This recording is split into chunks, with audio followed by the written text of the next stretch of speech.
Bueno, y este jueves se estrenó en los cines una película argentina que ya tuvo un amplio recorrido por festivales desde el año pasado. Gran película argentina. Y vamos a hablar de ella con los que hicieron El viento Carraza, de esa película estoy hablando, con su directora Paula Hernández, con el elenco joven de la película, Almudena González y Joaquín Acebo. Paula, Almudena, Joaquín, buenas tardes. Javier, Lucy, acá desde el piso, ¿cómo están? Muy bien, muy bien. Me alegro de tenerlos este tiempito para hablar un poco de este viento que arrasa maravillosamente. Paula, siempre se piensa cuando uno lee una novela ese error de decir, ay, esta novela, qué cinematográfica que es. Con la novela El viento que arrasa, homónima de Selva Almada, creo que a muchos les pasa lo mismo y pisan el palito. ¿Qué te pasó a vos con la novela? ¿Cómo llegó a tu vida este viento que arrasa? Si es tal cual como decís, la novela es maravillosa, tiene unos personajes increíbles, tiene una sensorialidad que está buenísima y tiene escenas muy visuales, pero eso no quiere decir que haya un guión para una película. O sea, hubo que realmente trabajar y pensar cómo llevarlo a cabo. Es un proyecto que me llegó de parte del productor de Hernán Musalupi de Cimarrón Cine, que él tenía los derechos comprados y estaba sin saber muy bien qué hacer con ese material. Y me ofreció trabajar en esa adaptación con absoluta libertad. Y bueno, ahí empecé a pensar cómo adaptarla, qué cosas me interesaban a mí para rescatar, desde dónde contarla, elegir quién era él o la narradora, cómo construir la temporalidad en la película. Les propuse algunas ideas que difieren de lo que es la novela en ese sentido y a partir de ahí me puse a trabajar con Leonel D'Agostino, que es el co-guionista de la película. A ver, decimos varias cosas con respecto a la película y a la novela. Ya las diferencias están, se van a dar cuenta para los que lean y para los que vean la película, pero para los que todavía no tuvieron la posibilidad es esta especie de viaje de este pastor misionero con su hija. Un accidente, algo les pasa en el auto, se quedan a mitad del camino y ahí irrumpe, digamos, entre el mecánico y su hijo también y esas cosas que les suceden que cambiarán o no cambiarán su vida. Los ponemos así y no decimos nada más para no spoilear, pero más o menos tratamos de captar al público para que sepan de qué va este viento que arrasa. A los chicos, a los jóvenes, porque digo, Paula, vos elegiste también poner el punto de vista en ella, en Lenny, en el personaje femenino, en el único personaje femenino de los cuatro y además en esa juventud. Digo, primero vos, ¿por qué esa elección? Y después Almudena y Joaquín, ¿cómo fue vivir y tan intensamente el rodaje, como me imagino que ha sido? Bien, en principio, digo, la novela, el único personaje femenino es el de la hija, que es quien acompaña, la hija del reverendo que lo acompaña en este viaje, en toda su misión. Me parecía interesante ver como una mujer en desarrollo, digamos, alguien que está saliendo de la adolescencia, que todavía tiene comportamientos infantiles y de golpe es una adulta, cómo esta mujer miraba ese mundo masculino y me parecía que era interesante, bueno, correr la mirada en relación a la novela, que es un narrador un poco más omnisciente que cuenta, digamos, a todos los personajes y va y viene en el tiempo y poner la mirada en ella. Creo que tiene que ver un poco también con esta mirada más contemporánea que tienen las jóvenes hoy en día, que me parece alucinante. Así que eso fue un poco como la decisión, darle la mirada a ella, un personaje que entra en un lugar más de observación y está permanentemente en un segundo plano y cómo eso a medida que avanza la trama empieza a correrse del lugar y a generar un sentido, ¿no? Esa reflexión de lo que va sucediendo. Y Almudena y Joaquín, ¿cómo fue ingresar al mundo del cine de la mano de Paula en una película que tiene mucho exterior, que tuvieron que ir a otro lado? ¿Cómo fue todo? Y además, encarnar esos personajes. Para mí fue espectacular y fue intenso, como bien vos dijiste. Bueno, en principio como de irse, digamos, de Capital Federal, yo nací acá, a trabajar afuera, como en principio eso ya es un montón. Y después también, nada, la historia, en mi caso como, bueno, protagonizar, digo, ir todos los días a filmar. Y también fue como muy ameno, no sé, trabajar con Paula era como, a donde vos digas, yo voy. Y la verdad es que, y también con el elenco y con el equipo técnico de Uruguay, un montón de gente que yo no conocía, había como algo de mucho corazón y presencia y responsabilidad con el proyecto y con el material. Porque es un material sensible, digo, para mí es una película como que tiene poesía en un punto, ¿no? Entonces había que estar ahí como en consonancia y cuidando en un punto, ¿no? Lo que era rodar esa película. Em, Eso, fue como intenso y aprendí un montón y me divertí y es algo que no me voy a olvidar nunca más en mi vida, como una gran, gran, gran experiencia. Vos algo de experiencia tenías, pero si no me equivoco, Joaquín, no, nada, ¿no? No, fue la primera película que hice, el primer laburo audiovisual que hice, y me parece que mejor que haberlo hecho con Paula, la verdad. Me parece bueno, para mí, para todos, creo que fue como una gran maestra, una gran guía.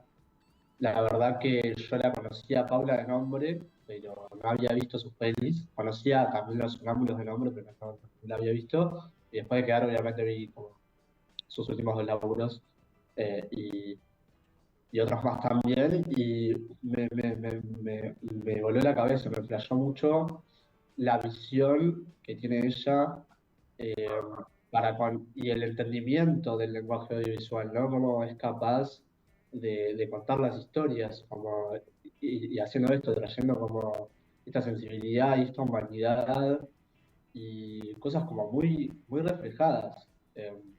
Entonces, un poco como decía algo, era como, bueno, Pau decía, vamos por acá, y yo me tiraba al vacío y confiaba porque me sentía muy sostenido y muy dirigido por ella, así que fue muy hermoso. Para mí fue un proceso y un momento de aprendizaje enorme.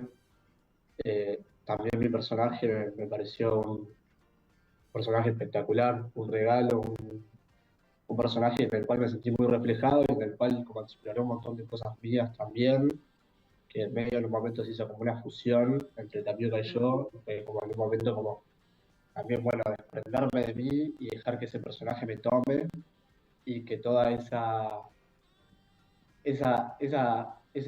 campos y esa naturaleza y esos lugares más hostiles me tomen y bueno, hablen por mí.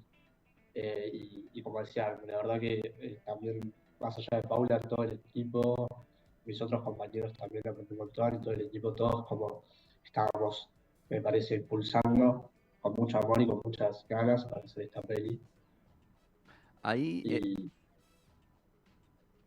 Paula, ahí en tus últimas dos películas anteriores, hay algo ahí de las familias, de pensar las familias, de las diversidades de las familias y demás, que acá de alguna manera vuelve a aparecer. Ahí está como la apropiación de la novela en algún punto también. Sí, creo que lo primero que cuando me ofreció Hernán hacerla, lo primero que encontré fueron los temas que para mí son conocidos, digamos, ¿no? O que en principio me interesan seguir explorando, que tiene que ver un poco con esto que vos decís y que había trabajado en las últimas dos películas. En este caso me proponía, bueno, digamos, entrar de nuevo al mundo familiar, pero ya no contando madres, sino padres, que Padre. es otra forma de relación con esos hijos y que esas madres están, pero de una forma ausente, y esa ausencia produce marcas en esos dos chicos, y eso también arma un relato, entonces eso me parecía atractivo, pero a su vez aparecía, bueno, todo este costado del mundo religioso, del mundo rural, que es bastante novedoso, digo, no es algo que yo había transitado anteriormente, así que, bueno, fue como una exploración a muchos temas, ¿no? Digo, encontrar estas dos familias que si bien hay todo un mundo que tiene que ver con lo familiar, también tiene que ver con dos maneras de ver el mundo, ¿no? Desde las antípodas de alguien que cree en la idea de lo divino a alguien que cree en la cuestión terrenal, en lo Terrenal. que sucede día a día. La película da para hablar infinidad de tiempo y de un montón de cosas. Hay un trabajo con la fotografía, Paula, los encuadres, digo, algo que es característico pero en tu filmografía, pero acá hay un trabajo con la luz, cómo se ilumina determinada escena, cómo de repente irrumpe la luz fuerte y vocal en determinadas escenas que no vamos otra vez a spoilear, digo, pero ahí hay todo un laburo que hicieron, ¿no? Sí, es el tercer largo que yo hago con Iván Gerasimchuk, que es el fotógrafo con quien ya tenemos como una gran afinidad en la forma de pensar los trabajos y cada vez apostamos un poquito más fuerte hacia el lado más delirantes. Sí, Hicimos muchas pruebas de cómo filmar, pruebas desde decisiones de lentes, desde qué cosas iban filmadas en un anamórfico o qué cosas las filmábamos cámara en mano, qué cuestiones con zoom, y hubo como dos observaciones, te diría, hubo mucho trabajo así minucioso, pero hubo dos referencias, una que tenía que ver con la pintura religiosa, con cómo entra la luz y cómo sí. se encuadran los personajes, cómo es la angulación de esas pinturas, que eso fue algo, una referencia fuerte para todo el universo de Pearson. Y después hubo otras referencias que algo habíamos empezado a explorar en las siamesas y que acá fue, creo que justamente el delirio místico y religioso nos permitía irnos a un lugar más Estratosfera, extremo, sí. que tuvo que ver con los rojos, el color, con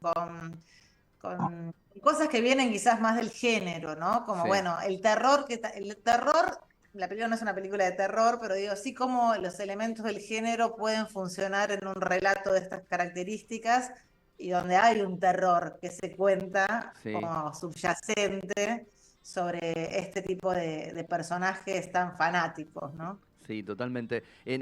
Cuando ustedes estuvieron con la película en Mar del Plata, ahí hicimos esta triangulación. Salieron de la primera función, los agarré con el telefonito a los tres para hablar un poco de la película y en algún punto para los chicos que tuvieron que encarnar estos personajes, que tuvieron que ponerse en ese lugar.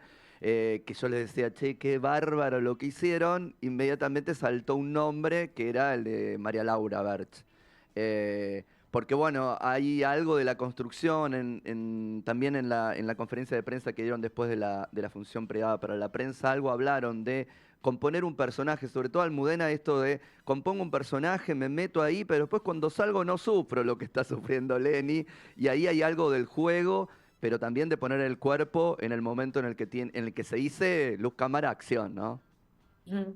Sí, em, yo siento como ahora un poco con la perspectiva, digo, pasó un año y medio desde que filmamos, pero como que hay algo que te queda en el cuerpo, como cuando haces deporte y, no sé, después tenés el cuerpo entrenado, ¿no? Como que hay también una historia ahí que para mí es un re tesoro de lo que es actuar y esa tarea y que también alguien te entrene y te dé herramientas y que alguien te dirija y vincularte con otros actores que obviamente, digo, el otro día un amigo me decía, hay algo también de que vos actúas de una manera, pero porque también estás actuando con otras personas Claro, que son así. Tal vez el elenco, si era otro, yo actuaba de otra yo también, manera. claro. Y como que ahí también hay todo no sé, como una constelación para mí re particular de que, bueno, elegís contar una película de una manera, eligiendo a determinado actor o a otro, que es un poco también lo que me dijo Pau cuando, en el momento en el que me llamaron y me dijeron, sos Lenny.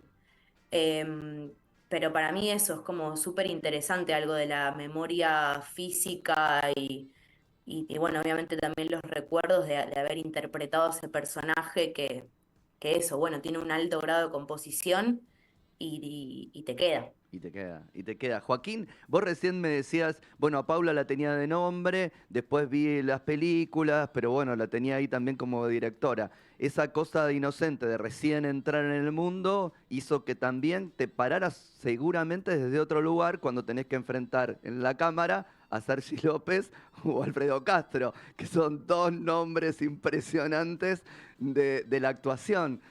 ¿Algo de eso te jugó de no conocerlos? Los conozco, me paro acá, yo soy tapioca, ¿Cómo hago con esto? Eh, Fue como un proceso medio extraño, pero hubo como un orden natural y medio orgánico en el que se fueron dando las cosas, como claramente llego, la primera vez me acuerdo que los conocí como en el último callback, que fue como una prueba de cámara donde estábamos los cuatro, y yo estaba medio como, sí, sí, medio digo, ¿qué hago con estos señores? Yo, como ponerme en ese lugar de, bueno, yo soy un pibe que está arrancando, todavía no he hecho nada, y me encuentro con ellos dos, y bueno, fue como,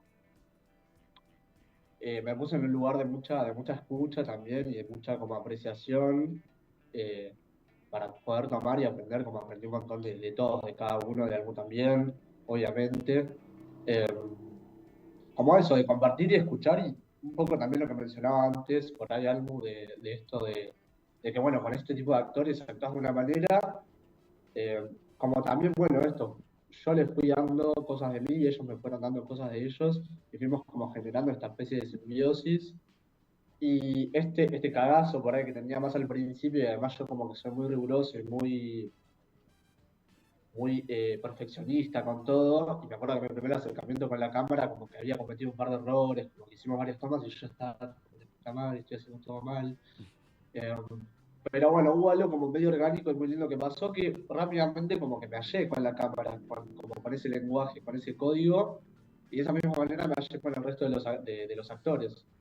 Y empezó como dije antes, a suceder esta simbiosis en la cual como que nos entregábamos mutuamente todo el tiempo a los otros, y algo empezó a funcionar y ya fue algo natural, ya no me eran pares a la vez también.